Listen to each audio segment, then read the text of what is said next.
Hi, everybody. I'll call this meeting to order. In the spirit of respect, authenticity, and reconciliation, the town of Slave Lake honors and acknowledges that we are situated on the traditional lands of Sawridge First Nation within Treaty 8 territory, home to Indigenous, Métis, and Inuit peoples who have occupied these lands since time immemorial. We have the agenda package. Councillor Grelick. I'll make a motion to adopt the agenda as presented. Okay, all in favor? All right, that is carried. So we have our minutes of our previous meetings.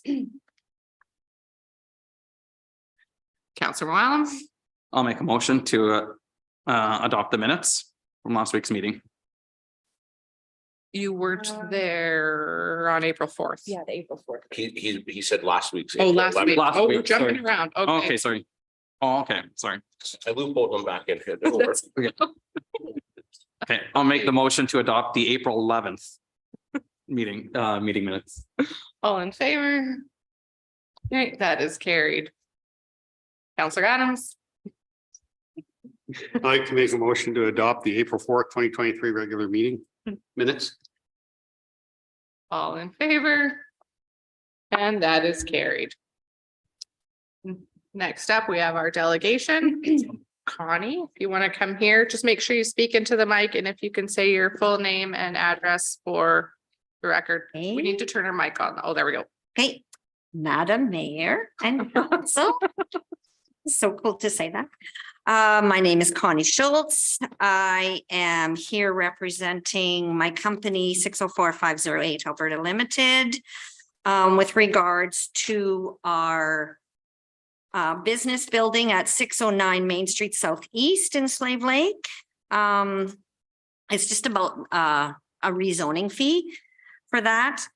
I think, did you guys all get a little package? Yes, we do. Oh, okay, so it's pretty easy.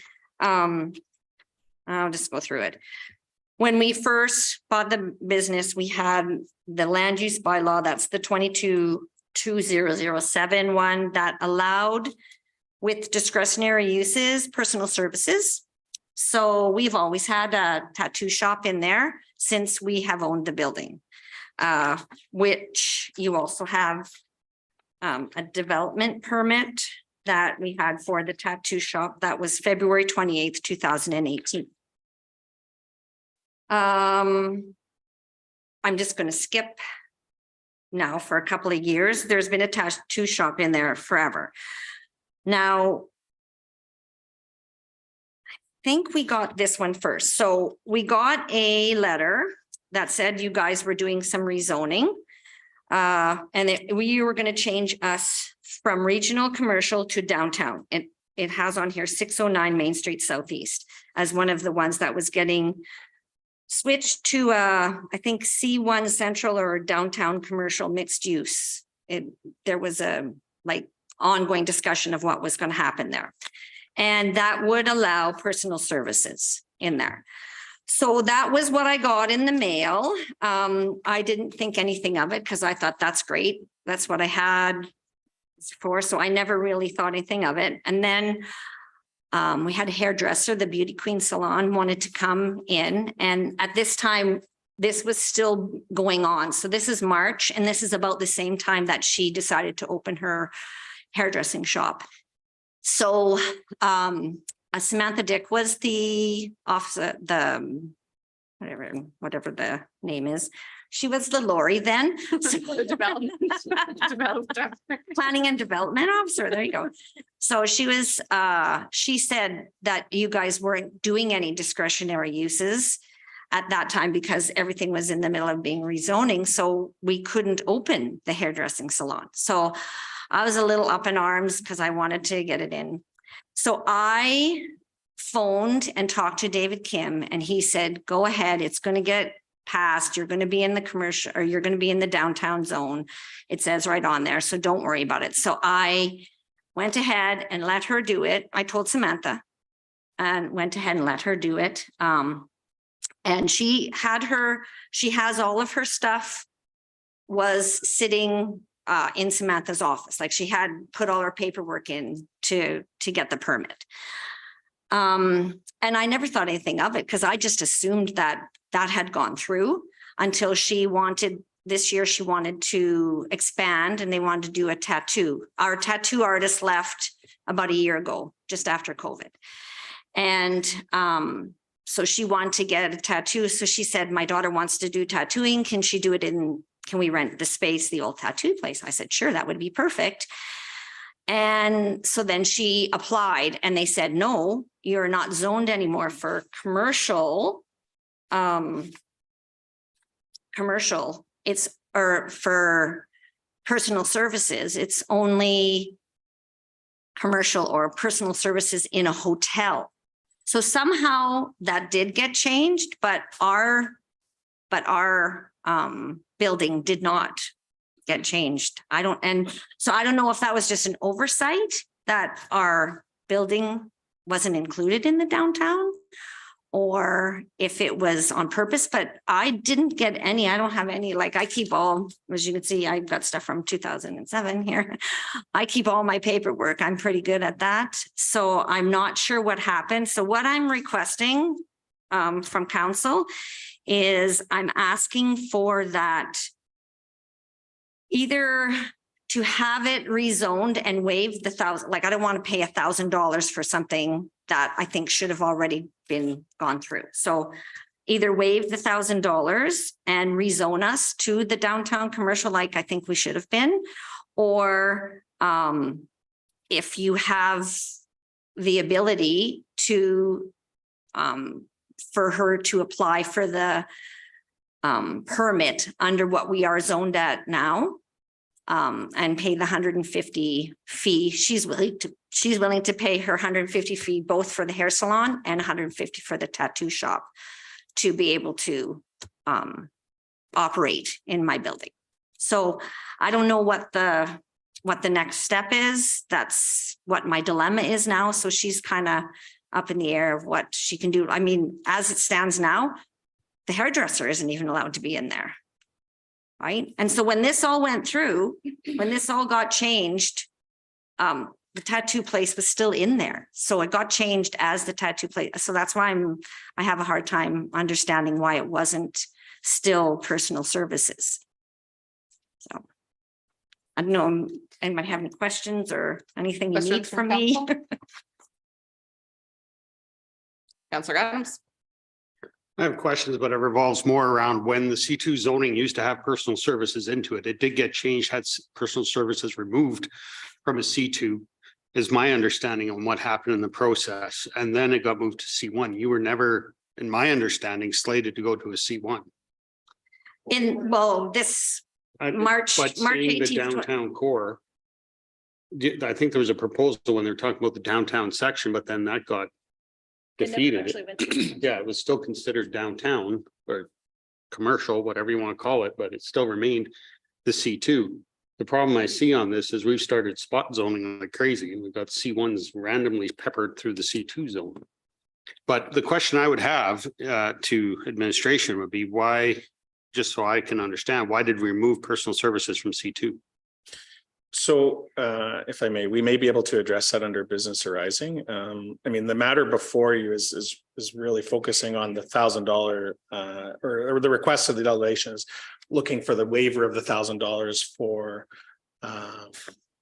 The the rezoning. rezoning application, correct? Yeah, we can provide, and Lori's here tonight. So whether Lori or myself can provide that background for council as to what translated here, because it's similar to what the delegation is presenting, but maybe a little bit more technical in terms of how that happened or what actually was applied or not applied. But we can discuss that maybe under the business arising.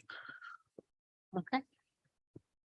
Any more questions for Connie? And just as a reply to you too, this, I do have, like, you have this form that was March 18th that actually said that we were going to be part of that rezoning to a They're C1. proposing to put that forward. Yes, yeah. That's why I had in my head that it was, sorry. No. Okay, thank you. Oh, Councillor Wallen. See the hand up. You said the tattoo shop was in there forever, but I remember it being across the street in the other strip mall. Was it in your place as well? Yeah, Okay. yeah. White Owl Tattoo was there 2017, since 2017, and they left just after just after COVID. They didn't make it through COVID. Okay. That's what happened. So, yeah. We didn't. Oh, no, Thrive. Thrive was in there, which also was a personal services, massage, and And then there Yeah. was also a photography business as there was a well. photography business in there. There's been, yeah. Yeah, there's been a lot of stuff in there. There's a dog grooming place at one time and we were there actually. That bay is the original Trimline bay. So yeah. All right, Okay. well, thank you very much. Okay, I'm off to my. Okay, so now we have business arising from delegations. Jeffrey? So I can present, Marie, I have your email if that's fine, and you can interject if there's any questions, yeah. So Lori, in preparation tonight, had kind of given me a bit of a background, so I'll just kind of Where'd go you from sit that. there? The mic. She said if he has any questions. Yeah, so Connie and Joel Schultz own 3-Line business in Slave Lake and rental bays in their building located at 609 Main Street. Their business used to include a glass shop, which is why there's an overhead door in the building. So more intensive commercial uses requiring fabrication and workshops, which is also why zoning on the lands has been C2, secondary commercial district for many years now. That said, personal services, i.e. hair salons, tattoo parlors, massage therapy was listed as a use in the C2 district. So since 2011, the following personal services businesses were approved under a development permit. So there was photography business in 2011, massage therapy in 2013, tattoo shop in 2018. In 2018, the town adopted the downtown and Main Street area plan. And amendments were made to the land use bylaw, which was bylaw 02/2019, to amend regulations to align with the downtown plan. At the time, personal services was removed entirely from C2 secondary commercial district. The intent was to create separate commercial areas that did not compete with each other by drawing businesses out of each area, specifically the downtown core. Council decided in 2021 that they wanted to remove the C2 secondary commercial district entirely and move all of those lots zoned C2 to C1. This change did not happen as Samantha was alone at the department. And since Lori's return, there still has been the same resource issues. So that project has never been forwarded for completion. The intent was that this issue of removing the C2s would be included with our planning consultant as we start to look at the rewrite of the land use bylaw and would be able to get some advice in regards to whether we want to remove that C2 from our land use bylaw or not, or whether that's a good idea, and to kind of embolden that into our land use project that's coming up. So sometime in 2021, a new salon opened in the building without a development permit, as the use was not listed and cannot operate in that space. However, because council was considering the idea of a potential rezoning everything to C1, administration didn't enforce that because we were kind of in a bit of limbo there. So they were allowed to essentially operate without a permit. This was kind of kind of came to the surface when the tattoo business filed for its permit. So they wanted to sublease some of the salons, there's space on the second floor, which kind of brought this whole topic to discussion. So the landowner either wants to rezone the site to C1 or add personal services back to C2. Both would achieve the desired result that she's looking for. Are we still looking at rezoning those C2s to C1s? When we redo the land use bylaw, starting in the fall, that will be something we ask the consultant to come back and address and provide some advice to council, and then you can listen to what the consultant has to say and decide whether or not you still proceed that way or not. So knowing that, would we be able to, like it was tabled before, obviously because of resource issues, and now because again, to the fall of resource issues, I'm just asking, they did say that the businesses would be willing to pay the fee to be there. And I understand they're not in that use, but knowing that this is potentially coming and it's been there for 6 years, is that something we can proceed with, or do we have to rezone that spot now? I can't issue a development permit for a use that's not listed in the district. Okay, So one of two things, either we rezone it to C1, which would be spot zoning, or we add personal services as a discretionary use back to the C2. I don't, and I understand the not wanting to spot zone, but considering the likelihood is that we might be moving all these to C1 anyway, I don't know if that is necessarily spot zoning. Yes, Councillor Adams. This would tackle the other issues we had when we do, the other two instances are actually, I think, 4 instances of spot zoning in there of C1. Is if we're not going to make a one all the way across by putting it back into the C2 C2? use, we never would have had to spot zone those other ones. And they could have operated just fine the way they were. I am more apt, in my opinion, to put it back into C2 As discretionary? a discretionary use than to continue down this path of C1, because if we decide in the fall or the recommendation comes in that, no, we need to keep the C2, it's better for the long term, whatever, then we can't go back.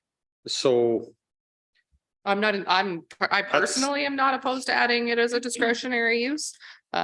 What is the process? what's your entailed with thought that? for that? So what they have to do is apply to amend the land use bylaw, pay the fee unless council waives it. And then I prepare a bylaw to that effect, and it would go through first reading, public hearing, second and third reading. And then they could apply for their development permits for the salon and for the tattoo parlor. Councillor Hughes? Sorry, I just can't remember what Jeff was saying. Why was personal services removed from C2 again? What was the? Downtown plan. Okay, And we brought in a downtown planning specialist, so not just, an ordinary. okay, planner. and This was he his suggested expertise. that we remove personal Absolutely. services from Yeah, it. because what was happening, what you can see happening, and I've seen it happen already with our downtown core, is you add the same uses to all the land use districts. Mhm. You start to draw the businesses out of the core, and they start to go down Main Street and into Cornerstone and everywhere else.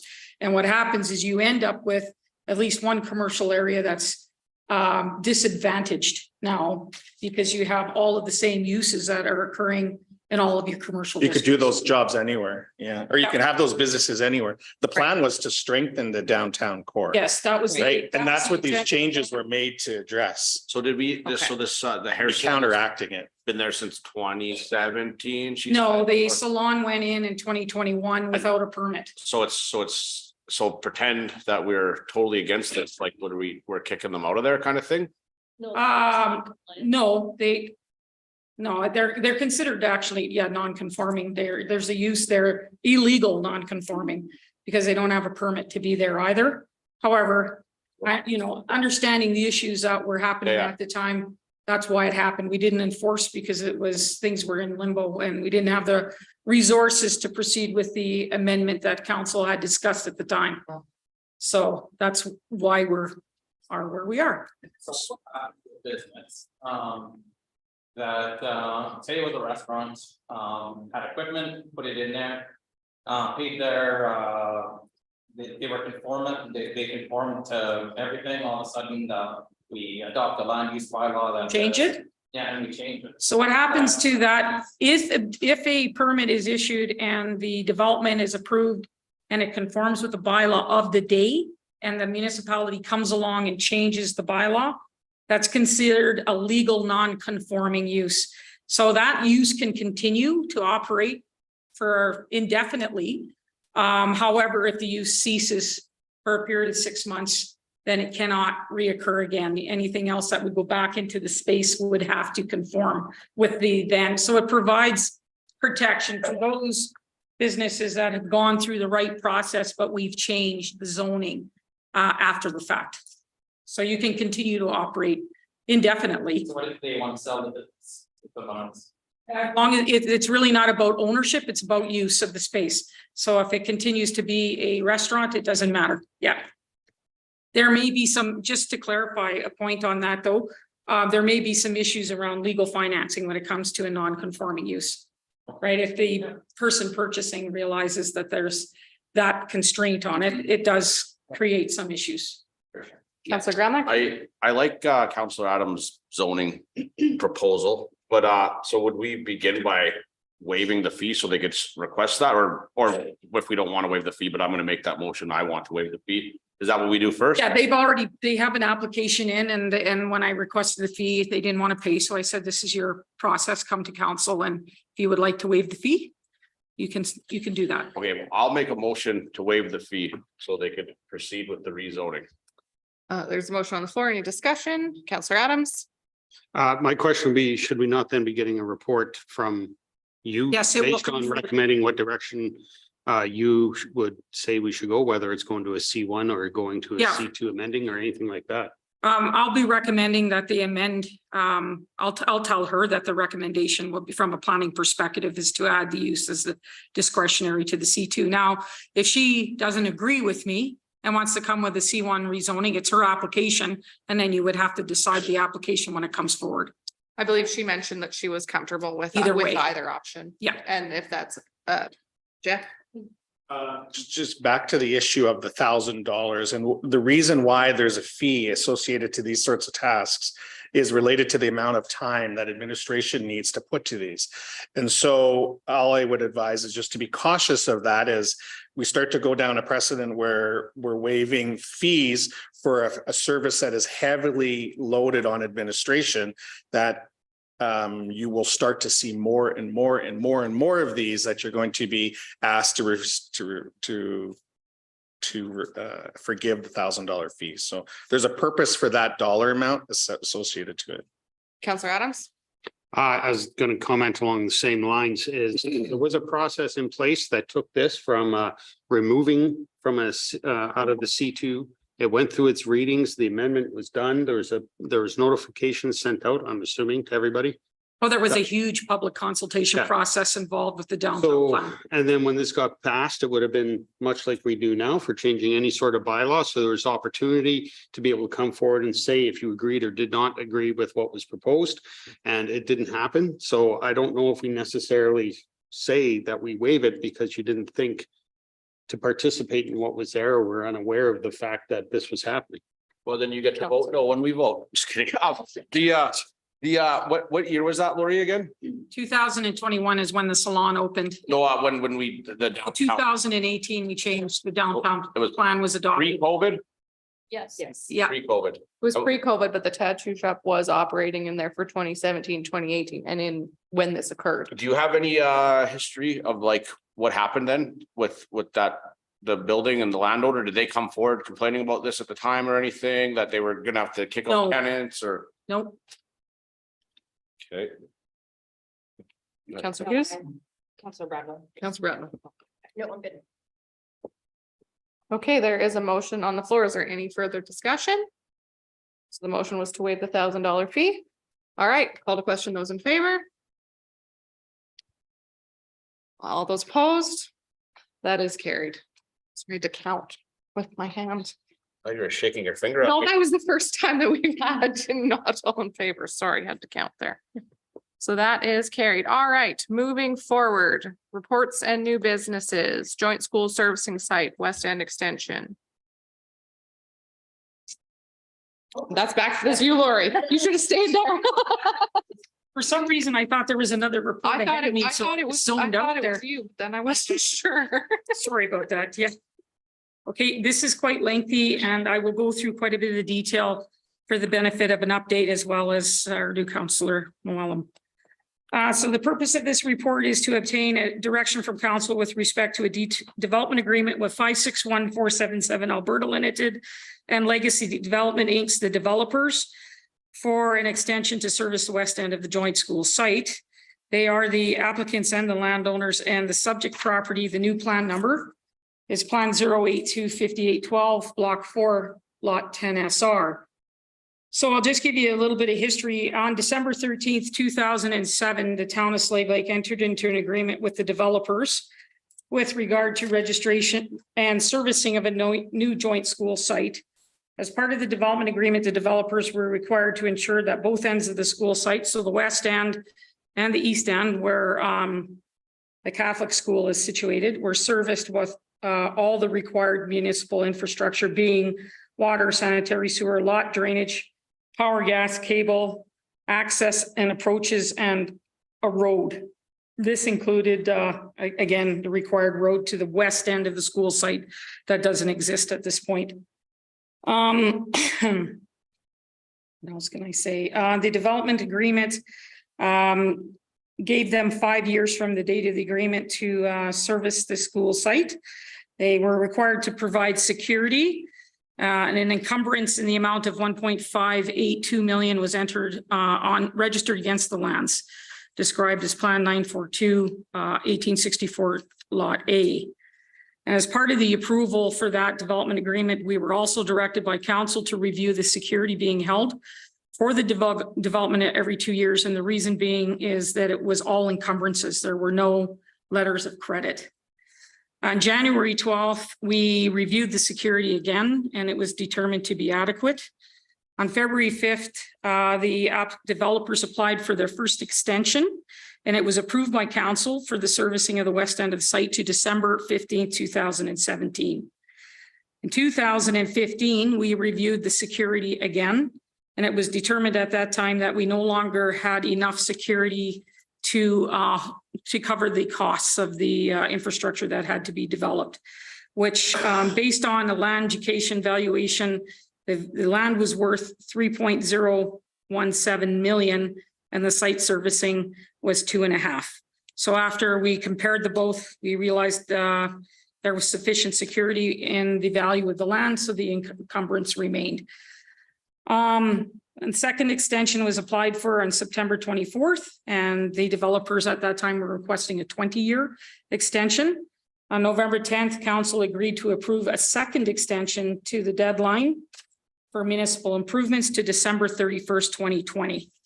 Their motion at that time was that the applicant pay the remaining outstanding off-site levies and Caribou Collector Road contributions.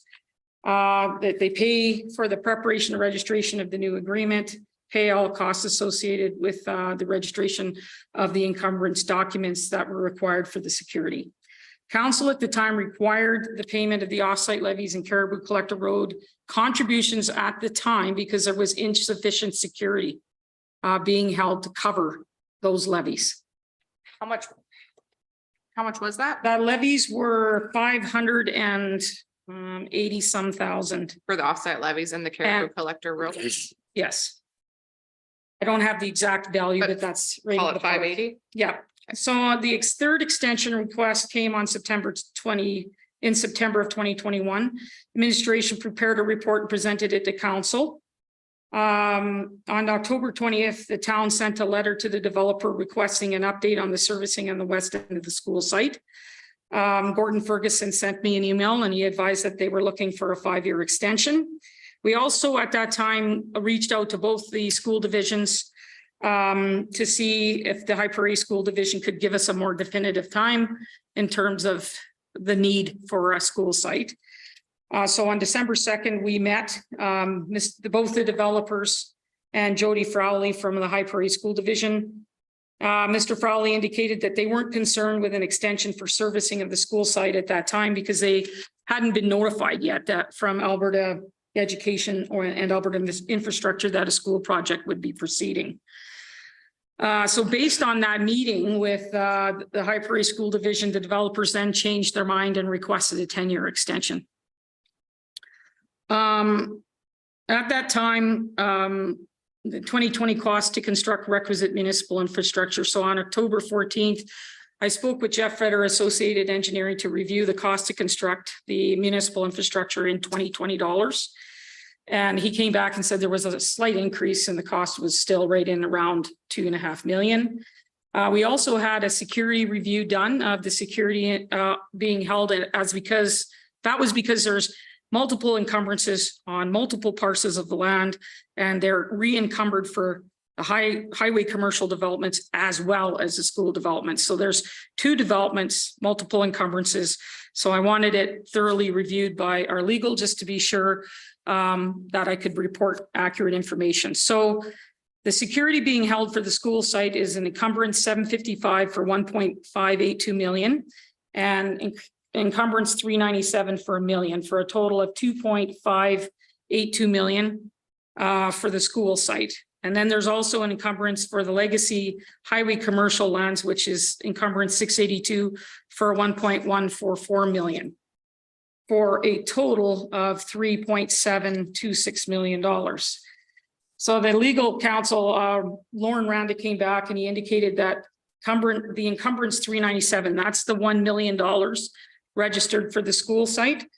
There is an issue with this one because the encumbrance is registered in third position on title. So anytime we take an encumbrance, we always take first position.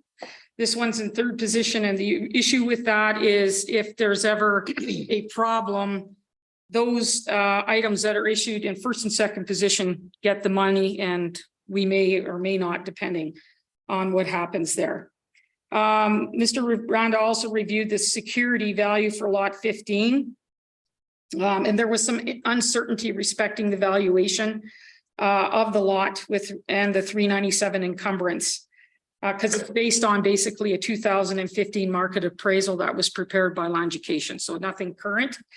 So they recommended that we get an official valuation to be better determine if there was sufficient equity in the land in relation to the encumbrance.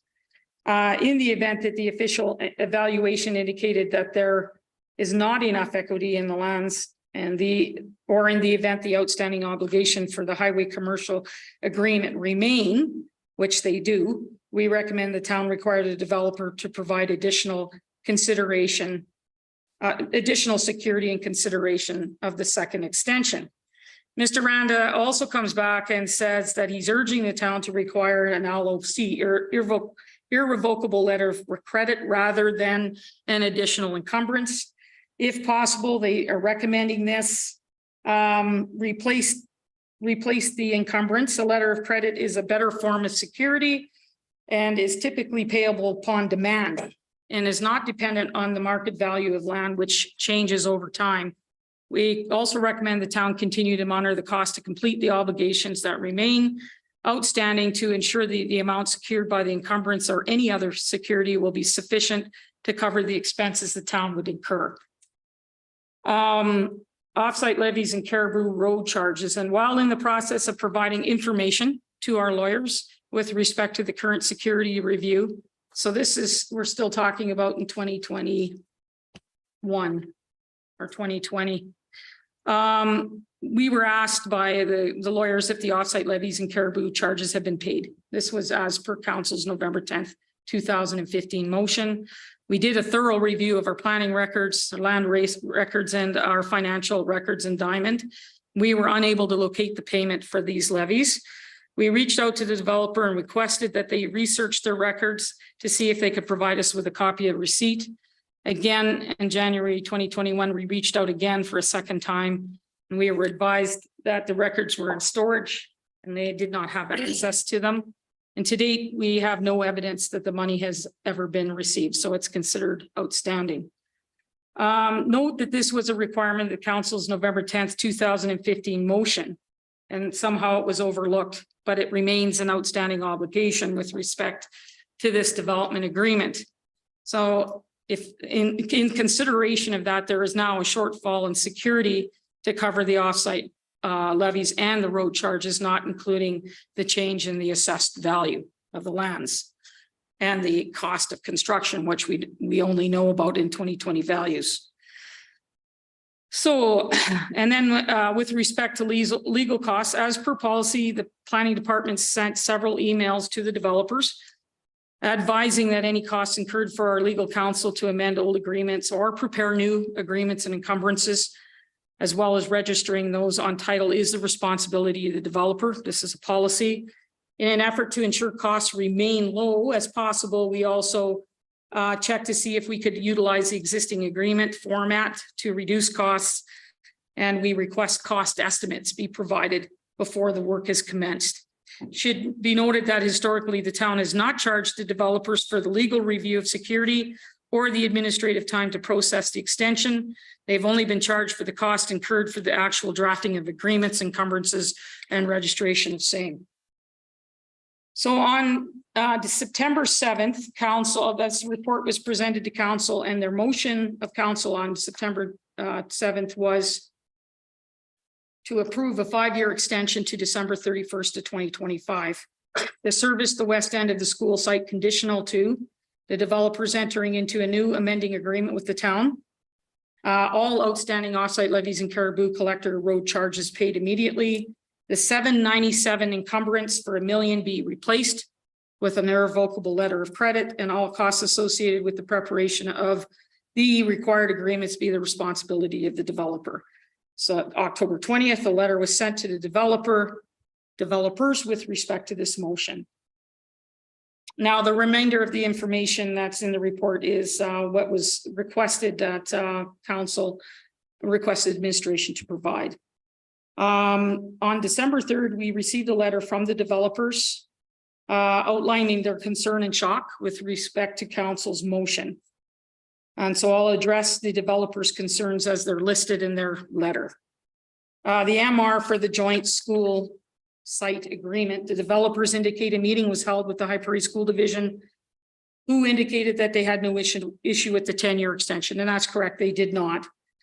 However, while the High Prairie School Division has no concerns, the issue of 5 or 10-year extension has a lot more to do with the cost of construction, inflationary impacts to those costs, and security being held to guarantee that work. Granting extension for more than 5 years drastically increases the risk to the town that the cost to construct outpaces the security being held to guarantee the work. For this reason, extensions have been limited to 5 years, and security reviews are periodically conducted to ensure there's adequate security being held. Further, municipalities have every right to consider first if they will grant an extension, and second, what duration that extension will be. Even though the developers requested a 10-year extension and the High Prairie School Division had no concerns, these are not the only issues that council must consider when establishing an appropriate duration of time. Council must balance risk associated with the request. Further, just because that's what the developer requests does not mean that's what council must do. Finally, council did not approve an extension for 10 years, and it may have been what was discussed with the former CAO. However, that was not agreed to by council.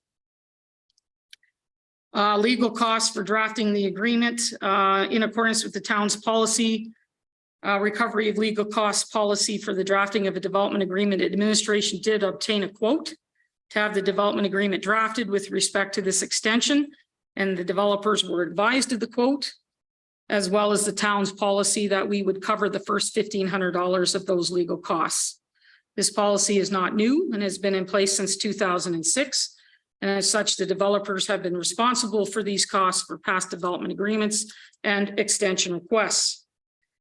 Offsite levies and Caribou Collector Road charges, the developers are correct in that the 2008 development agreement allowed the deferral of the offsite levies and Caribou Collector Road charges. However, at that time, the town was holding security equivalent to 100% of the levies and charges deferred in accordance with our development standards and procedures and in accordance with the agreement.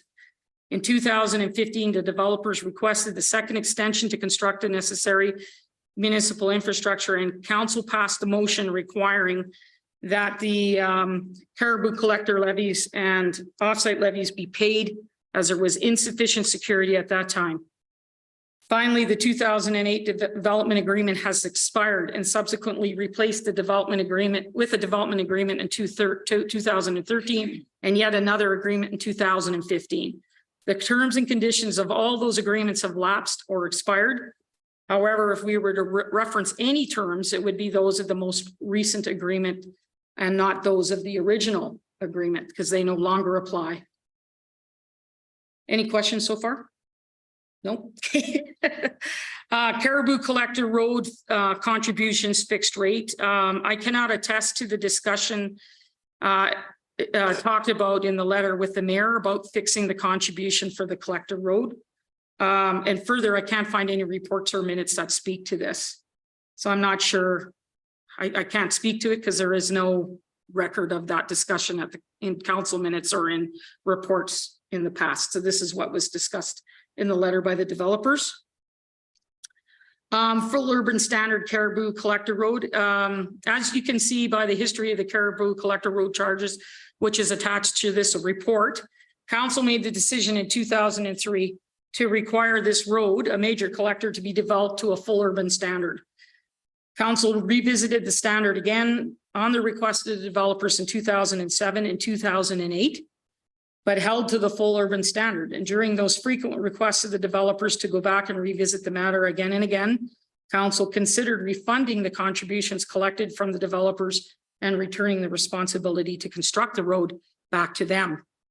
It is noteworthy that it is not typical for a municipality to take on the construction of a collector road. Roads are almost always the responsibility of developers to build. Encumbrances for security. The developers are requesting that they be allowed to renew the development agreement and not address the shortfall in security, which is $1 million based on the 2020 construction costs.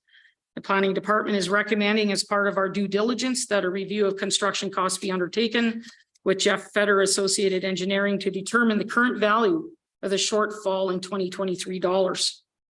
Highway 2 intersection charges. Developers are indicating that the intersection charges they paid to the town are no longer required. In January of this year, I had a discussion with Jeff Fetter, Associated Engineering, regarding the intersection charges.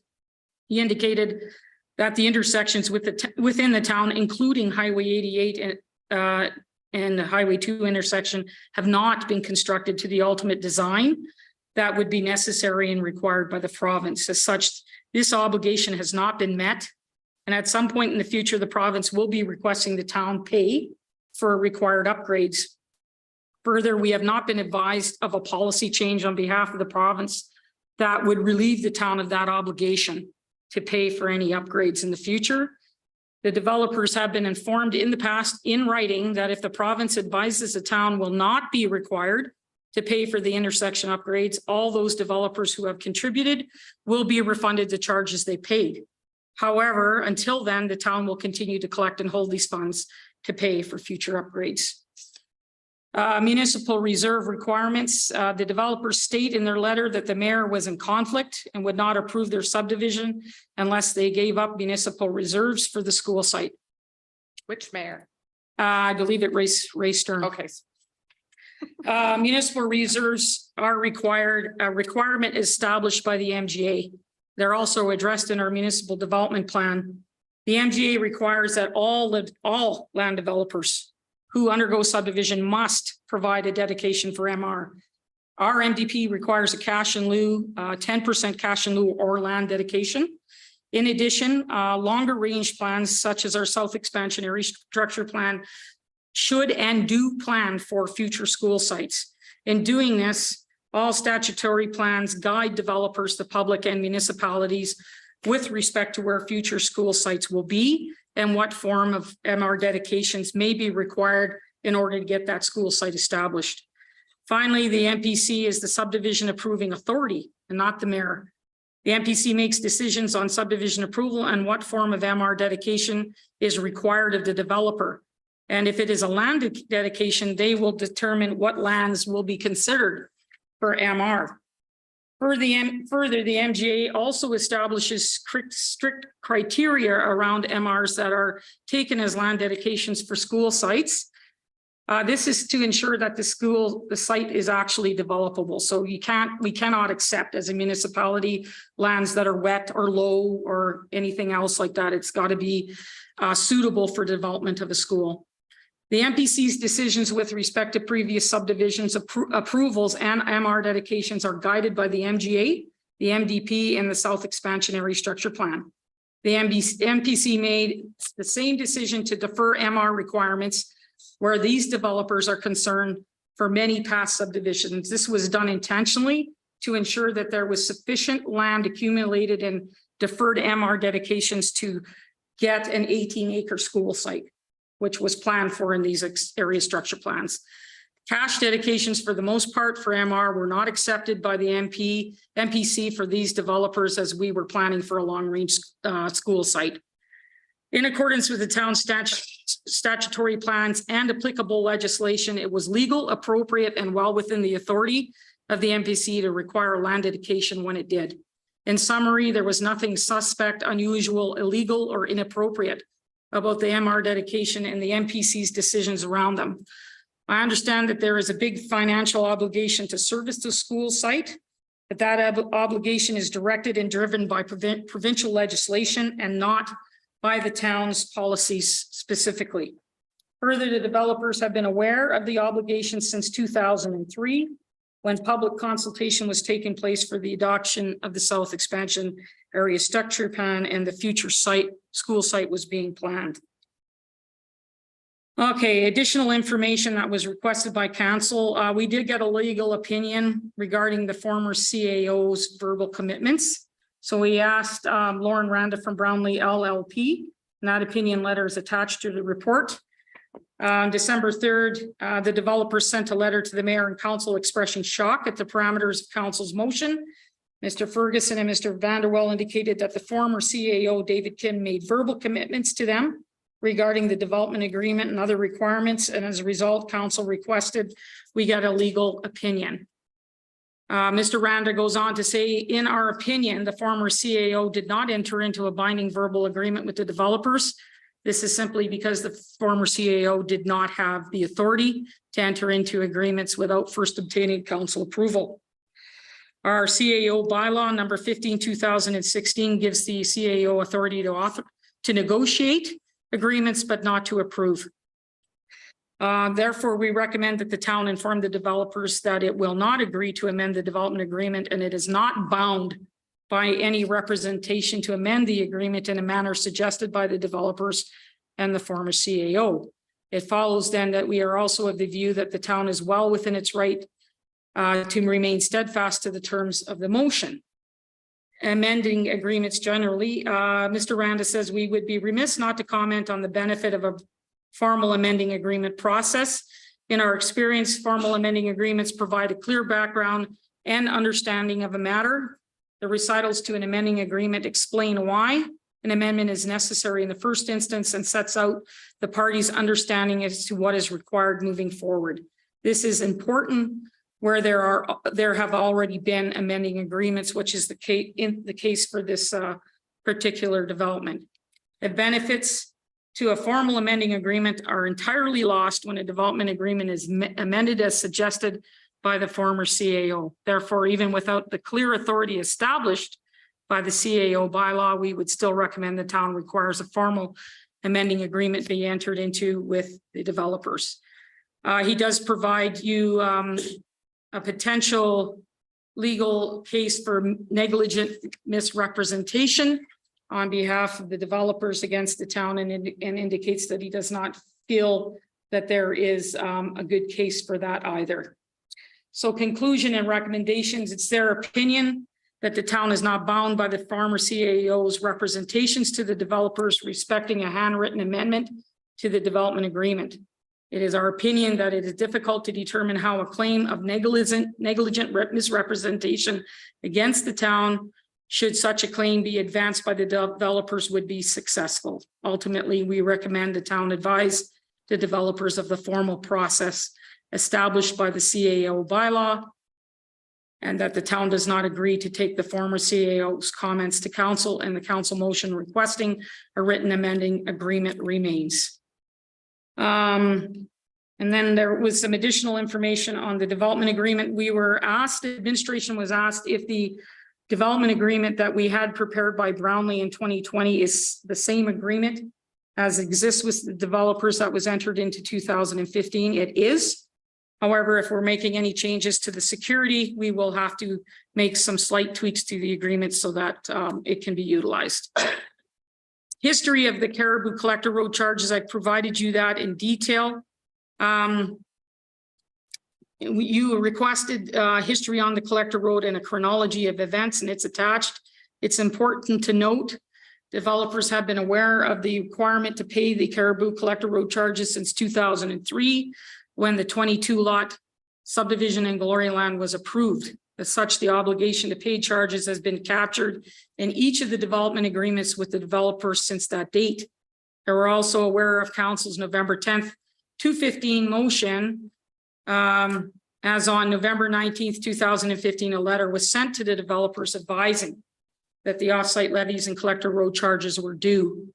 No letter of objection has been received at that time, and on February 9th, the developer signed the new development agreement, agreeing to the payment of the offsite levies. So based on the 2018 rates, the offsite levies and road contributions were $519,412.88. The planning department has calculated the levies and contributions again based on 2023 per hectare values, and they total $544,844.20. You will note that the value in 2023 dollars is $53,568 less. This is due to a couple of factors. The offsite levy study and tables were adjusted in 2018 when several loans were paid out and grants were applied. So the update to the study effectively saw a decrease in the per hectare value for the southwest area, which is the area where where the lands are. And we saw them decrease from 55,255 a hectare down to 17,614 per hectare. So as a result, the offsite levies due are significantly lower. However, the reverse is true for the road contributions because they have been adjusted based on the Edmonton Non-Residential Construction Price Index. So administration is recommending the developers required to remit and pay the outstanding offsite levies and Caribou Collector road charges based on the adjusted 2023 values. Sure. Quick question here, sorry. These numbers we're talking here, these that we're discussing also impact the lands next to it, next to the school properties? Like those values are putting as a. It depends on how the agreement is written. I think some of the legacy agreements, the value was locked in. So if sometimes the development agreements lock in offsite levies and charges at the date, and some do not, and it's left open and then they're adjusted annually. So I'd have to look at the development agreements tied to those lands to know for sure. Realize this is late. I'm just getting uncomfortable with this and how close it is. I think I'm going to recuse myself from here on with conflict of interest. And sorry, guys. That's the case, I have to keep it. Okay, can please note, Ashley, that the councillors have recused themselves. Okay, I'll wrap this up here for you. We recognize that revisiting the issue every 5 years is not desirable for the town or the developer, but there is time and costs involved and there's time and costs, obviously. That said, when you push the time out without revisiting security or holding, or the inflationary impacts to construction costs, it can really increase the risks to the town. The town's put policies into place to address these issues to reduce as much as possible the risk the town assumes. The town also typically opts for a more secure form of security, which is our letter of credit. And that's what our development standards say, which is also addressed in the, as I say, in the town's development standards. Currently, all the security we're holding for this development agreement is the least secure form and an encumbrance registered on the land. To access these funds, the town would need to be successful in a legal challenge, which means the town would need to hire a lawyer, take the matter before the courts, and wait for a decision or judgment. This process is costly and time consuming. It provides no certainty of when or how much security we'll actually collect. The existing agreement in place expired in December of 2020. Currently, there is no agreement in place to hold the developers to the obligations within the agreement. And further, there is insufficient security in place. In September 2020, the developers were $1 million short in security, not including the outstanding offsite levies and Caribou Collector charges, which are $544,844.20. As such, the shortfall is 1.54 million based on old numbers. We do not have accurate numbers with respect to the impact of inflation on construction costs since the security was last reviewed in 2020. However, there is a high probability that the cost to construct municipal infrastructure is much higher. The Edmonton non-residential CPI for 2021 is 2.7, 4.6 for 22, and 9.7 in 2023 for a combined total of 17% over the last 3 years. As such, the planning department is recommending another discussion with Mr. Fetter to ascertain the actual 2023 dollars to construct the municipal infrastructure. And this will provide council with the actual shortfall in security. In 2007, when the original agreement was signed, it was expensive to service the school site. These costs have continued to increase over the last 16 years, and this means the financial obligation is growing over time and not decreasing. In 2020, the developers advised that it was too costly to obtain a letter of credit to deal with their shortfall in security of 1 million. They also have not paid and do not want to pay the offset levies and caribou collector charges, and have requested the intersection charges they paid be refunded. This statements and those actions are of concern. It brings into focus that if providing adequate security to guarantee the performance of the agreement is an issue, or paying levies and charges that have been due since February of 2016 is an issue, how probable is it that the developer will fulfill the agreement? Administration is concerned that if we continue to push these obligations off, there is a real probability that it will be too expensive for the developers to complete, and there will be a default on the obligations. If they default, who's going to pay for the servicing to the school? The MGA is very clear that it is the municipality's responsibility to provide a service school site when Alberta Education indicates they want to build a school. As such, at the developer's default, the town will need to determine how the site will get serviced and how the town will fund the construction. And this would need to happen prior to Alberta Education requesting the site. The Planning Department recommends Council direct administration obtain an updated estimate from Jeff Fetter representing the 2023 construction costs for municipal infrastructure necessary to service the west end of the school site, and that I bring that information back along with a new development agreement for the developers. Okay. Questions?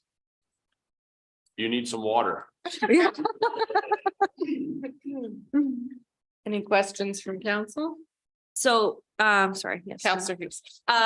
You said we're third position on the one encumbrance right now. So overall, for as far as that goes, you're recommending and legal is recommending that we get the letter of credit on the 397. Yeah. Or all of it. Well, their recommendation, the current one was for all of it, but at minimum, I would say we would want for the 1 million. Okay. So that at least we're not looking at a third position. Yeah, because the line of credit or the letter of credit, a revocable letter of credit would mean that we would be paid first. It's much better than the It's encumbrance that we have guaranteed now. security. Guaranteed. Yeah. Okay. Yeah. Okay, so they're recommending that at minimum, we replace that for the 397. Right. Okay. Okay, I just wanted to clarify that. I mean, I'm sure there's more questions, but it's a big one to process. Someone else go. I'll play with that. So for the draft development agreement that you want to bring back, so it wouldn't be looking at an extension again. What would you be wanting in that draft development? It would be exactly what's in place and verbiage that they signed in 2015. So it looks entirely the same. And I would be recommending no more than 5 years on the extension, and I can address that in the next report coming.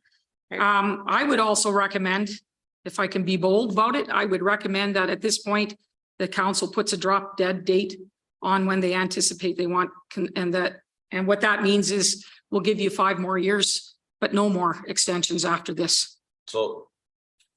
Okay. Sorry, 5 more years from when we. From today's From date, today. yeah, from the date we Not- signed the agreement, yeah. I mean, we could go back to 2020, but then we'd be re-looking at this agreement in 2.5 years again. Yeah, And so yeah. that's 5 years to pay. 5 years to service the west end of the school Service to site. end it. Okay. That's thank you. what it's your decision to make. You Correct, can- but that's what I just was more curious. Yeah. So in the motion, in the requested motion, it said draft development agreement. So Yeah. I just wanted to be clear in my own reference, what What that would look like. that would look like Okay. coming back. So that would be 5 years. And From the then, dates. and then potentially have a clause regarding the development of the servicing the school site. Yes, And then what happens to the offsite levies that are paid? they are still required to be paid. So after that letter goes, we would be directing them to pay them immediately. And no real agreements in place or has really been honored, right? We're kind of skirting the whole thing. Well, We have not put an agreement in place since the last one expired. and it was supposed to come back in 2025, right? Yeah, And you think we should? that was, at the time when we were looking at this in 2020, a 5-year extension would be 2025. Yeah, But it's now 2023. So if we come back in 2025, we're revisiting this issue in a year and a half again. Because there's been a time delay here. so if we do it from 5 years from now, we kind of even are giving them another extension, Yes, we are. right? We already- Yes, they are. Yeah. And I mean, bottom line, I guess, about this whole situation is the responsibility is going to fall on the town of Slave Lake in the future if this does not. Absolutely. That's exactly right. That's the overarching. Yes, it is. That's the overarching message is that the longer you push out obligations under a development agreement, and I can, we got case law coming up the wazoo that proves that exact point. The longer you push out an obligation under a development agreement, the less likely you will ever get that obligation fulfilled.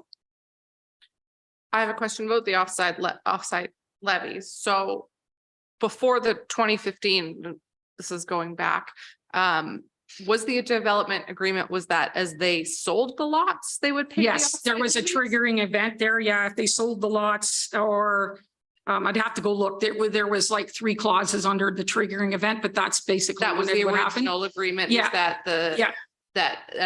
the triggering event would result in the payment of offsite levies. And about, yeah, And then from the understanding is that in 2015, that was changed under a direction from the council at the time? yes, because there was insufficient security to cover the offsite levies So at they wanted 100%. immediate payment of the offsite levies. Pay And them that- now and we won't defer anymore. And that agreement was signed? Yes.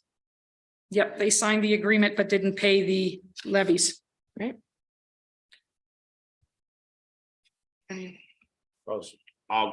With the missing, we paid you document, have they ever came back and have they revisited that saying, oh, The receipts? yeah, like, No, they've been requested several times. what's the last, Last time was that they were in a box in their already archived in a box in a shed or somewhere in storage. And they didn't have access to them. and that's it, we're done, we're not looking, we're not getting them? No, but then they came back and they're No, like, Not, I mean, that's what they're saying, we're not able to find it, we can't provide the receipt, essentially? they just, there was no, we can't find or we can't provide, it stopped at. They're in a box in the archive. Okay, So I did not get a statement from the developers saying they did or did not pay. Or there was or was not a receipt. All there was they're in archive, in a box, in storage. I mean, essentially, we haven't received anything to show it. And if you had made a 6-figure payment, you probably would look for that receipt pretty closely. Nothing has been provided to us to indicate it, nor do we have anything in our records that indicate we received it. So that's where it sits right now. And that was communicated in a letter indicating we've searched our records to the developers, we've searched our records. And, could you please provide us a copy of your receipt? Because we don't give them the benefit of the doubt because it's not, things happen. Sometimes money is received and goes into an account and I don't see the receipt. I have a question, one more question, well, maybe more, but we'll start with the one. In your 20 pages of report, thank you for being incredibly thorough. There was some discussion regarding a road to a rural standard versus an urban standard. Yeah, basically when, that's Caribou Collector Road. Okay, When they first decided to build that road back in 2003, council made the decision to do a full urban standard. And the developers came back a couple of times over that period of time, I think 2007 and 8 or something like that, requested it be reduced down to a gravel Rural standard, standard, rural yep. standard. And that had a lot to do, I believe, with the cost. because the urban standard involves Pavement, curb and gutter, curb and gutter, sidewalk. yes. Okay, Yeah. and where would that collector road is? Right now, it would commence at Highway 2 and follow the same alignment it does on its way into Gloryland. Okay, And eventually, it will have to wind further west and connect up with the paved road in front of what was Ken Vanderwell's house, now Murray Broadheads. okay. It'll connect up with that pavement and that collector road will wind around through the west. Unrelated question, are the roads that are currently in Gloryland urban standard or are they No. rural? They're rural standard? No, Gloryland was a leapfrog development. So basically there was nothing out there. And when it was approved by council way back in the 90s, they approved a gravel open ditch standard for the roads out there. Okay, so what was it, but according to the agreements and. And council's decision according to free. our area structure plans and all of our plans going forward, because it's a major collector road, it would be full urban standard.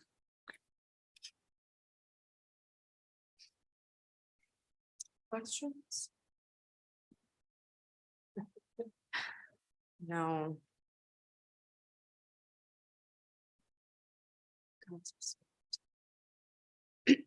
Well, Go ahead, Counselor.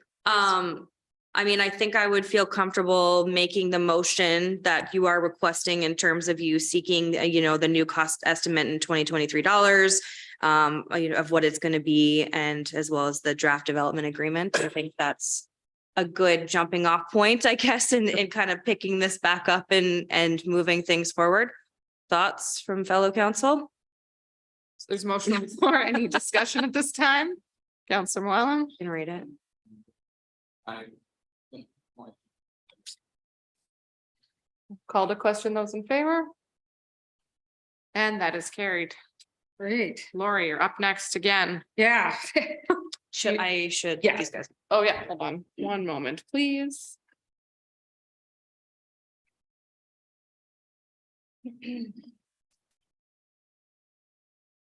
So this one's getting considerably shorter. Thank heavens. Yeah. That was one of the longer reports we've seen. Yeah, there was a lot of history there. Apologize, and we haven't looked at it in a long time. No, that's okay. We need all the information. Okay, so the purpose of this report is for council to receive information on public notice provided to residents with respect to offsite. We were requested by a member of council to reach out to municipalities and see how they handle this process. So we spoke with 6 or 7. I spoke with the MD of Lesser Slave River, and I spoke with Wanda Sinclair and Ann Holden, who's the development officer. The MD constructed a low pressure sanitary sewer system in South Shore, and they paid for that by a local improvement levy. So that information is provided on their tax notices, as well as tax certificates for anybody inquiring. A local improvement levy is considered a tax under the MGA. The information with respect to them, as well as land taxes, are provided on tax certificates. The sewer upgrade levy that Councillor Adams was referring to in his email is a local improvement levy and not an offsite levy. An offsite levy is not considered a tax, and as such, they are dealt with differently than land taxes and local improvement levies. Taxes are levied annually, whereas an offsite levy is triggered by an application for subdivision or development and is not levied or charged annually. They're regulated in an entirely different section of the MGA, and once they're paid, the town cannot collect them again for the purpose for which they were levied. They are an entirely different levy with an entirely different process. Wanda Sinclair indicated that the MD does not provide information regarding offsite levies, which is typical because it's not a tax. Ann Holden with the MD of Lesser Slave River indicated that they do collect offsite levies at the subdivision stage, not at the development permit stage. Their levies are very low, 300 and 600, and they do not get any inquiries about offsite levies because they're paid at the subdivision stage. Requiring offsite levies to be paid at the subdivision stage allows the land developer to offload those costs in the purchasing, in the cost of the lots when they sell them. And then they do not register caveats on title notifying of outstanding levies. We also reached out to Big Lakes County, Pat Olansky. Big Lakes County collects their offsite levies at the subdivision stage and not at the development permit stage. Their levies are low, so they're typically not an issue, and with the land developers paying them. And they advise the land developers of offsite levies when they begin the discussion about subdivision. They don't get any inquiries about offsite levies because they're paid at the subdivision stage. And again, this option allows land developers to offload the cost when they sell their lots. And they do not register any caveats on title notifying of outstanding levies. Spoke also with the town of Whitecourt. They charge offsite levies typically triggered at the development permit stage. They do have a few subdivisions where the land developer pay the offsite levies. And as such, they are not triggered again when development permits are issued. The only time they register a caveat on the title of lands is in conjunction with a development agreement or deferred offsite levy agreement, where the payment of offsite levies is deferred to a future date. They don't get a whole lot of negative feedback because most of their developers are experienced. They feel that's why it is, and they're already aware of offsite levies. The town of Hinton also charges an offsite levy. They are triggered at the development permit stage as well. They do have a few subdivisions again where the developers paid them at the subdivision stage. The lady I spoke with indicated they get lots of negative feedback from developers when they become aware of the requirement to pay offsite levies, which is when they apply for a development permit. Spoke with the town of Westlock. They do charge offsite levies for their newer subdivisions, so they have not always had offsite levy bylaws in place. They are triggered at either the subdivision or development permit stage, and the only public notification that they provide was when they adopted their offsite levy bylaw. Nothing is registered on title regarding offsite levies, and the topic is typically brought up in their initial meetings with developers when they're applying for subdivision or development. We also spoke with the town of Athabasca. They charge offsite levies as well, triggered at the development permit stage. They have nothing registered on title with respect to offsite levies. And again, that topic is brought up during meetings with land developers when they're applying for their permits. And she indicated that their levies are substantial. I spoke with Susan with the town of Peace River. She indicated that Peace River does charge offsite levies. They are triggered at the subdivision or development permit stage, and nothing is registered on title regarding offsite levies. And the topic is usually brought up during the initial meetings for applications for subdivision and development. They do register on title development agreements and deferred offsite levy agreements when they're negotiated at the subdivision stage. They do get inquiries, from local law offices regarding outstanding money owed for utilities and offsite levies. And these inquiries typically take place during the land conveyancing process.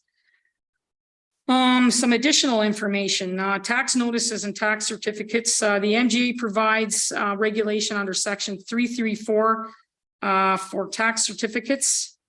For tax notices and tax certificates under section 350 of the Act.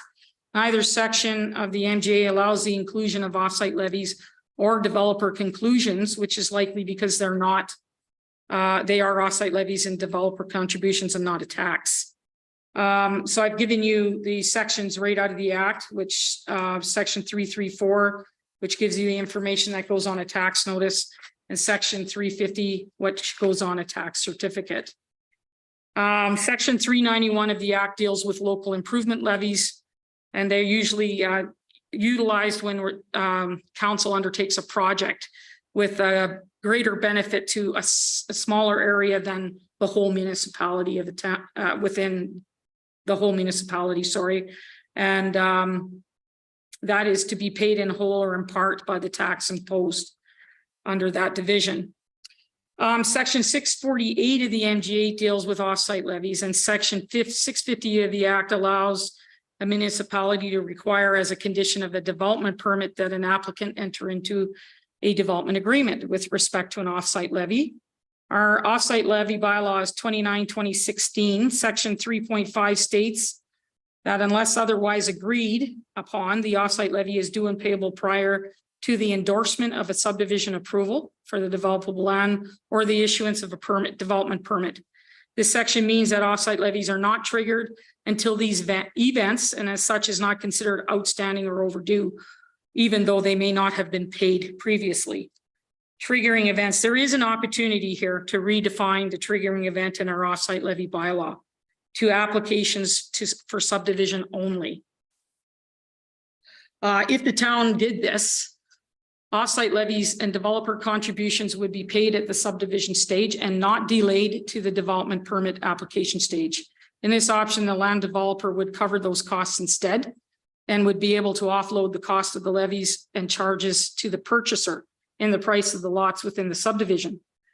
The other huge benefit is that the purchasers would not be required to pay those charges when they apply for their development permit. When they build their home or their commercial building or their industrial shop. To the municipalities I contacted that already do this are Big Lakes County and the MD of Lesser Slave River, and they receive much less negative feedback as a result. That said, land developers will almost always try to negotiate the deferral of payment of levies and charges. It's just part of what happens in the negotiation process. And they will cite the cost as a major factor for a deferral. That said, the town's policy requires that those deferrals are secured with 100% security, usually in a letter of credit. So there's really not a lot of savings then and a whole lot of benefit to the municipality to require them to be paid at the subdivision stage. I also spoke with an Alberta land titles agent about the registration of a notice on title regarding an offsite levy or development charge. And she said the only way you can register anything on title is through an agreement, a lien, or some legal document that is provable in a court of law that identifies an obligation owed or due. Alberta land titles cannot register a notice advising of anything unless there is an obligation owed or a legal document attesting to the obligation. Since offsite levies are not triggered until an approval of an endorsement of plan of subdivision or an application for development, we have no way of registering a claim on the lands as there is no obligation owed or due. You can register an agreement deferring offsite levies or development agreement that sets out the development obligations, which might include offsite levies. Those can be registered on title. We also adjust levies based on the CPI. So the value of the levies is changing annually. So if we were able to put some sort of a notice, it would be problematic in terms of the value of those levies would be out of date on an annual basis. Section 652 of the MGA states that a municipality may register a caveat under the Land Titles Act in respect of an agreement under this section against the certificate of title. And it goes on that the municipality must discharge the agreement, etc. The MGA indicates that in order to register a notice, there must be an agreement in place, which aligns with the information that was provided by the Alberta Land Titles Clerk. To educate the public, the planning department has been sending annual letters to the local real estate and law offices for at least 12 years, requesting these offices direct purchasers to the town for a discussion on offsite levies and developer charges. The only law office currently requesting, the only office is Matthew Herniak Law Office. They are contacting us several times a week as part of their land conveyancing process. I have requested a legal opinion from Brownlee in the past with respect to this issue. However, I can't locate a copy. I think it's likely that it was obtained prior to the 2011 fire, and that's why I can't find it. I did inquire with Brownlee regarding obtaining a copy of that letter, but they no longer have it available. So if council would like, I could request a legal advice letter and we could get it right from the lawyer as to whether or not a notice can be registered on title with respect to an offsite levy. That cost would be between $2,000 and $3,000. In conclusion, the town of Slave Lake's process, as you can see, is no different than most other municipalities with respect to offsite levies and developer charges. And in fact, we're doing a little bit more with educating the public by sending our annual letters. So there's a couple of options here.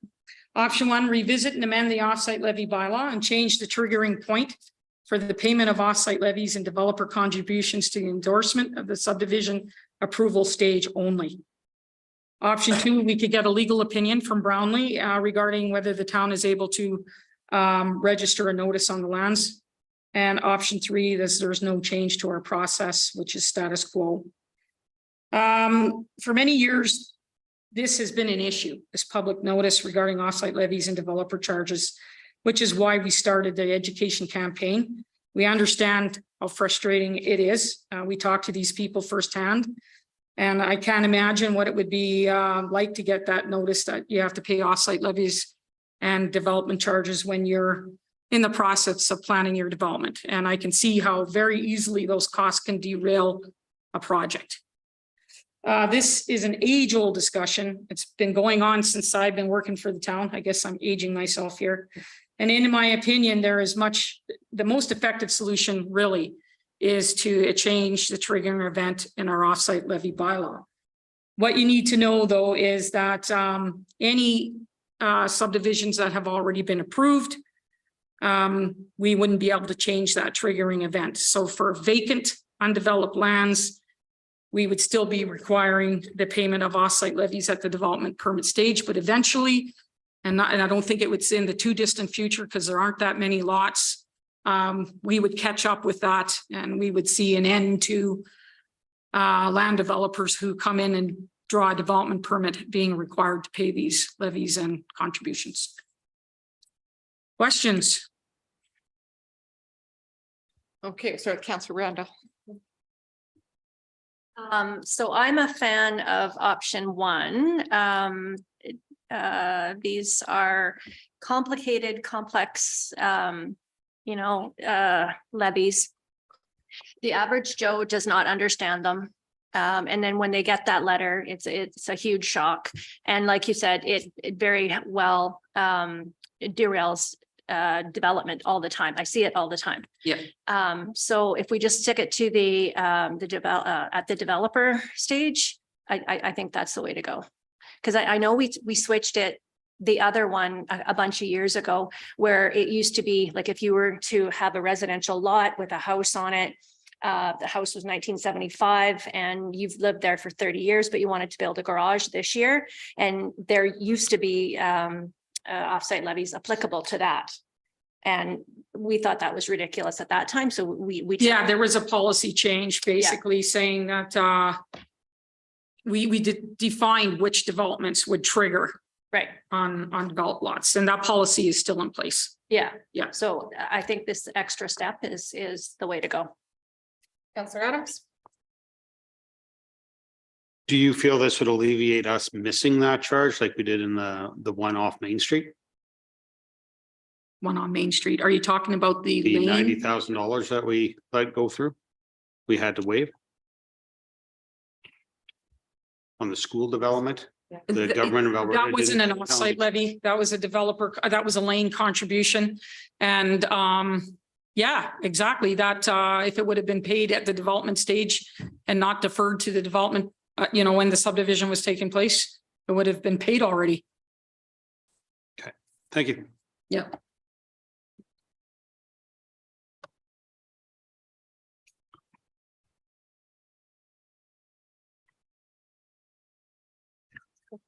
Councillor Randall. If nobody else wants to. I was just waiting for. I'll make a motion. Thank you. I move that council directs administration to draft a new offsite levy bylaw with amendments that will trigger the payment of offsite levies and developer contributions at the subdivision stage only, i.e. endorsement of subdivision approval. Okay, motion is on the floor. Any further discussion? Okay, I will call to question those in favor. And that is carried. Thank you. Thank you, Lauren. Roland.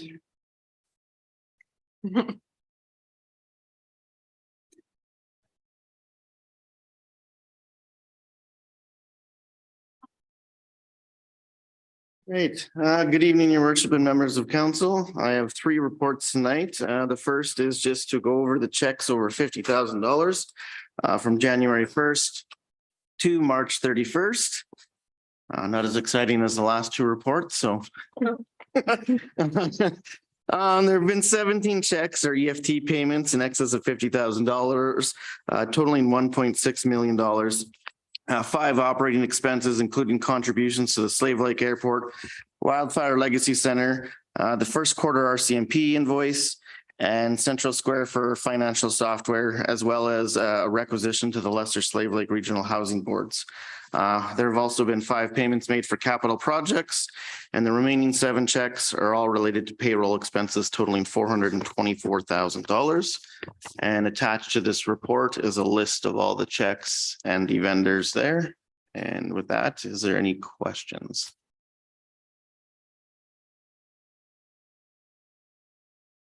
Councillor Brandel. I will make a motion that council accepts the checks over 50,000 from January 1st to March 31st, 2023 report as information. Motion is on the floor. Any discussion? Call to question those in favor. And that is carried. All right, moving on to the next report. I have January to March 2023 year-to-date actuals versus budget results. So we've reviewed the financial position as of March 31st and assembled two summary tables attached to this report. One goes over the type of revenues that the town has generated, and the second one breaks it down by department. Overall, where we're sitting right now, we don't have any major concerns. Expenditures stand at 25% for the period, which is in line with where we expect them to be. Revenues, of course, because we haven't sent out the tax notices yet, are only at 11% for the year, and those will be sent out in June. So you'll see that reflected in the second quarter. I'll just go through a couple of the highlights here on the expense side. So personnel costs are a little bit low at 21% of their budgets, and just trending that way due to position vacancies. General administration has expended 29% of its budget. However, what happens in administration is the financial and IT portion, where we pay the bulk of our costs on software in the first quarter, our software renewals and all that. So that's why that's trending a little higher. However, that's just normal for the period. The only area of concern that we had was in operations with our snow clearing budget. So as of March 31st, the snow clearing budget for the year has been 100% expended. So if there's an abundance of snow later on in the year, this could lead to cost overruns. Other than that, all expenses so far are within line with where we expected them to be. And last but not least, I included the utility receivable and taxes receivable. So utility receivables stood at $558,000, with 80% of those receivables 30 days and under. Taxes receivable, there's currently $1 million owing on 2022 and prior taxes. And I've broken down those amounts for the outstanding years right there. And last but not least, the town has received about 1.1 million in tax installments so far this year. And with that, is there any questions? Counselor Adams? Sorry, I'd like to make a motion that council accept actuals versus budget as of March 31st, 2023 report as information. Motion on the floor. Any discussion? Counselor Gramlich? Oh, sorry. Continue on. Click on the draw. Call the question. Those in favor. And that is carried. Okay. Moving on, I have It's a the. long meeting.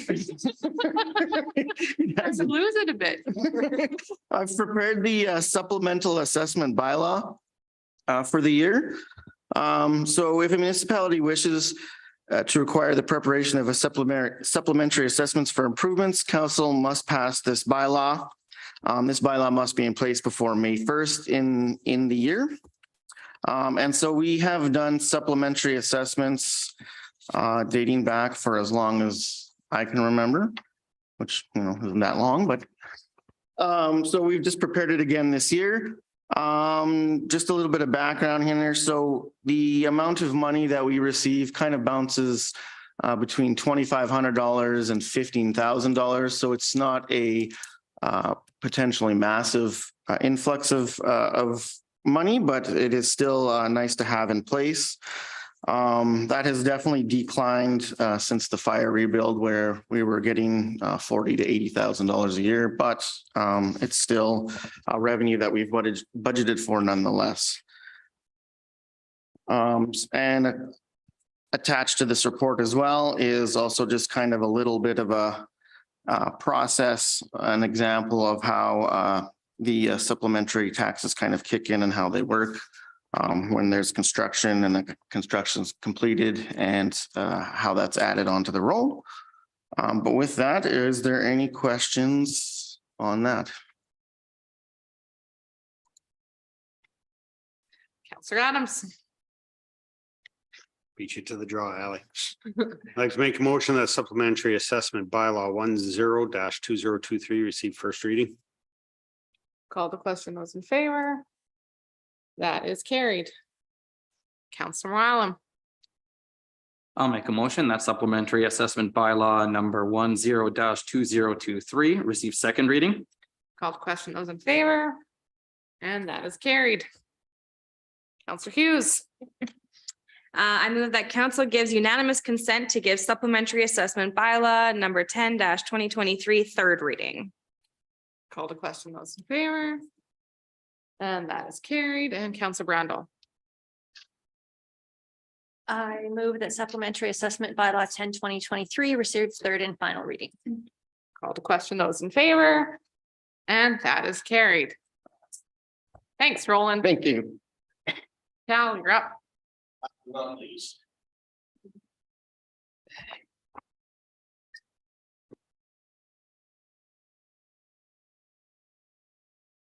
Okay, good evening, Mayor and Council. The purpose of the report is to provide a recommendation to council for awarding the 2023 grader purchase. A little bit of background, the grader falls under the town equipment purchasing program. Heavy equipment scheduled to be replaced every 15 years. This grader is a 2006, so it's about 17 years old. It was pushed a couple of years due to an unscheduled replacement of our vac truck. Capital budget of $612,000 is allotted for the purchase of the new grader. And discussion, the operations department currently we sent out an RFP. We had some specifications in there to minimum specs in there, like weight and horsepower and so forth. We got 2 submissions back. One was from Finning Cat at $987, please. Brant John Deere at $610,000. There was also an option to trade in. So Cat give us a $50,000 option and John Deere give us a $70,000 option. Both RFPs were in compliance. The Cat didn't quite meet specs, but we still evaluated them. John Deere met all the minimum specs. The evaluations were completed and we got the scoring was John Deere scored higher on them. The operations department currently has a majority of our fleet is John Deere. They provided really good service for us and pretty good equipment. So the options are, council may choose to one of the following options. Option 1 is to proceed with the purchase of the grader from Brant John Deere and proceed with trading the existing unit in to Brant as proposed. Second option is to proceed with the purchase of the new grader from Brant John Deere and keep the existing unit as a backup. Or the option 3 was to not proceed with the purchase of the grader. The resource impacts, the capital funding comes from our reserve, our budget or equipment reserve. And the recommendation is based on the best value assessments. Our recommendation is to purchase the new grader unit from Brant John Deere in the amount of $610,000 and keep the existing unit as a backup in the fleet.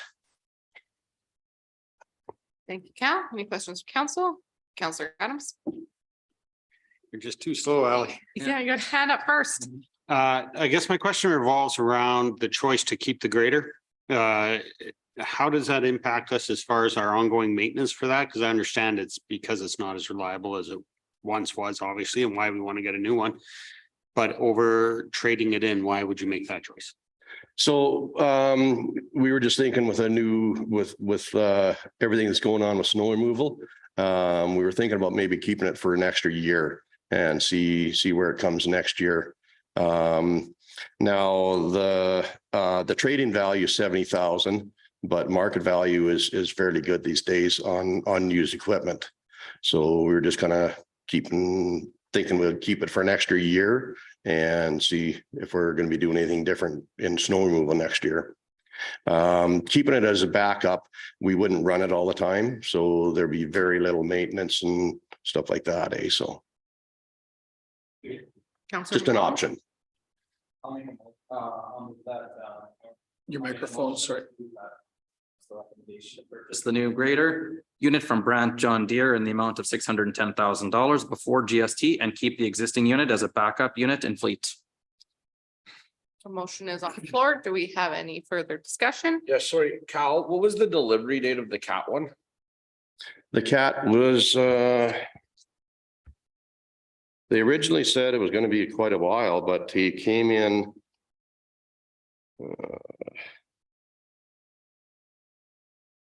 September, October. And then as opposed to the Brandt, what was that? The Brandt, it'd be August, July, August. Come on. Okay. I'm just curious. There were a number of deficiencies in terms of what Cal had highlighted that fell below our spec in regards to horsepower, in regards to the amount of snow that it plows or pushes. Yeah, it was a little bit of a lighter machine. The biggest one was the blade pull.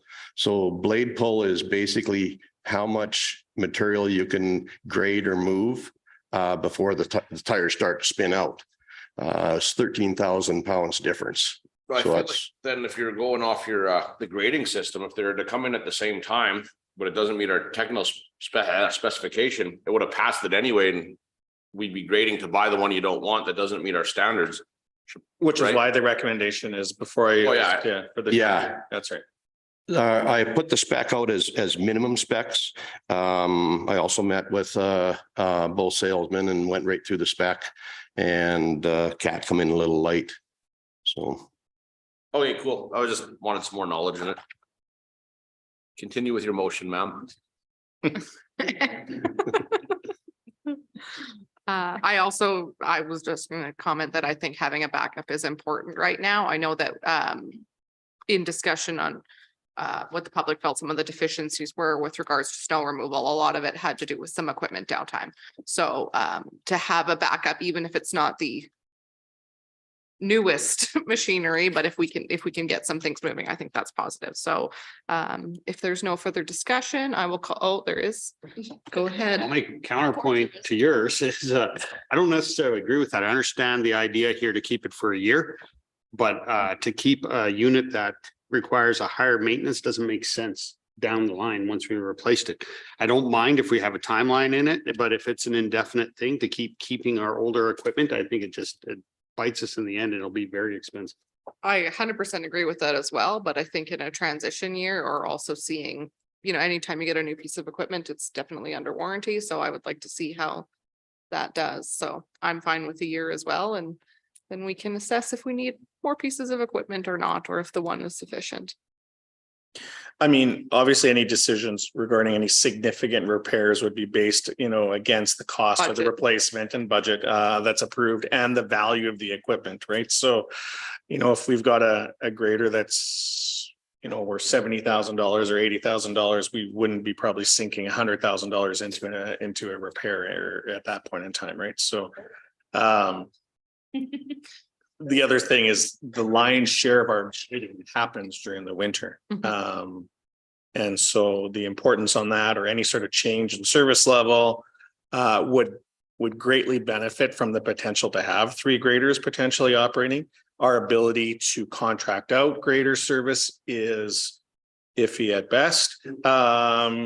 So this gives us a little bit more control and ability. And even this year, we had some issues with even one of the 2 graders and some of the blades and issues and malfunctions, and it caused issues with snow piles and driveways. And you've seen kind of the impact of when we only have 2 machines operating. One of those machines goes down, it causes some issues for us, right? So. And that was where my commentary was going in the past. I think this is a good idea, providing that the maintenance costs are contained or minimal, right? Great. Any further discussion? All right, I'll call the question. Those in favor? And that is carried. Thank you. Question period. Do we have anything for question period? Thanks, Cal.